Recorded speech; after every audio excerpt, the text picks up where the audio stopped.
Now, I'll be talking quite a bit about this car because I did used to own a 2018 RAV4 Limited. Mine had a few less miles. Of course, with the 18, the Limited had the LED daytime running lights and the LED headlamps that were super bright. That was one of my favorite things about that car.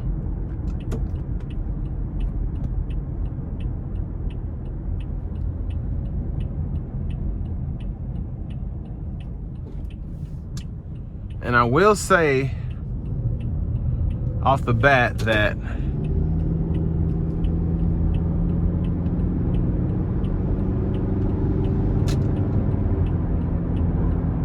the brakes were not the best in terms of just the sound. And you'll notice that when I hit the brakes, as they get wear and tear on them, they still work. They just have this, the sound is just, you have to heat them up and then they're a little bit better, but it's my only complaint about it, honestly.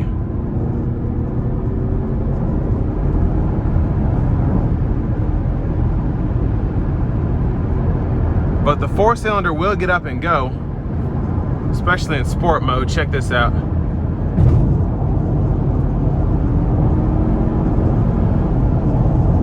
So it has some pickup, but especially on the interstate, I would have this eco mode going, and these will easily get you 28, 29, 30 miles a gallon.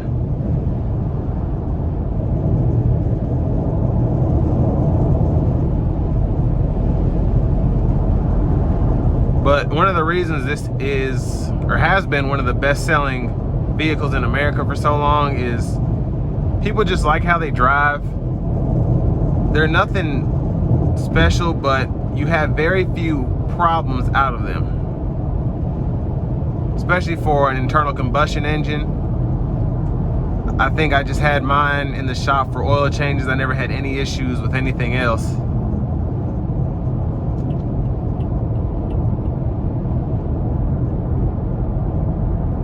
I will say the stock stereo system is not the best, but the JBL sound system, if you get the upgraded one, it's really, really nice.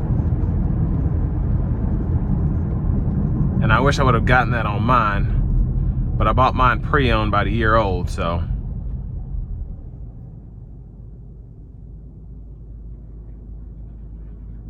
But the brakes are already, as they've heated up from where this car's been sitting,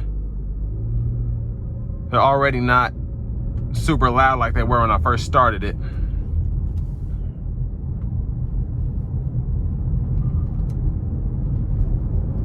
But a very no-nonsense vehicle, honestly.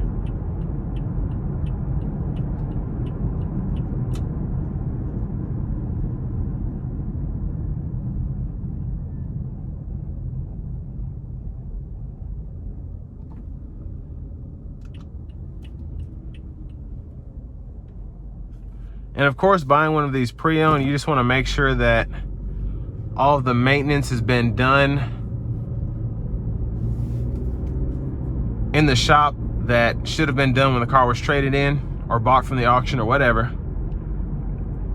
And even if it isn't, if you get it for a good enough price, these aren't expensive to maintain or to repair, honestly. It's one of the many perks about them. Just very cheap to run. And one thing for me, the steering was always kind of loose. And I like sports cars, of course. I got this from my girlfriend, but she absolutely loved it. And this is the car we'd use when we go to Florida, 8-hour, 10-hour road trips. And they did really good in terms of just the support in the seats for long periods of driving and just the overall comfort in general. AC controls are easy to use. Didn't take long to heat up or cool down. And the heated seats are really, really good. And that's one of the things that you probably won't hear when you're looking at these, but the heated seats are some of the best I've ever dealt with. A lot of your vehicles these days have 3-stage, but the 2-stage, I keep it in high when I first got in the car, and then in low, still tons of heat. A lot of the times I have to toggle it after a while, but it just feels really, really nice, especially on this leather that they use in here.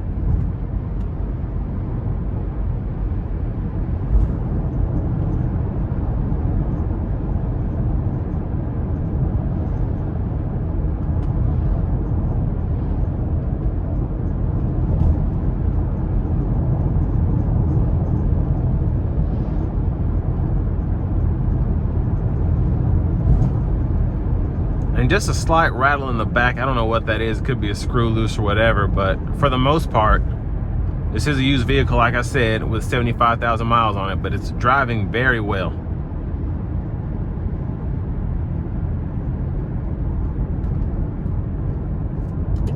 And this will bring me to an end of my review of the 2015 Toyota RAV4 Limited.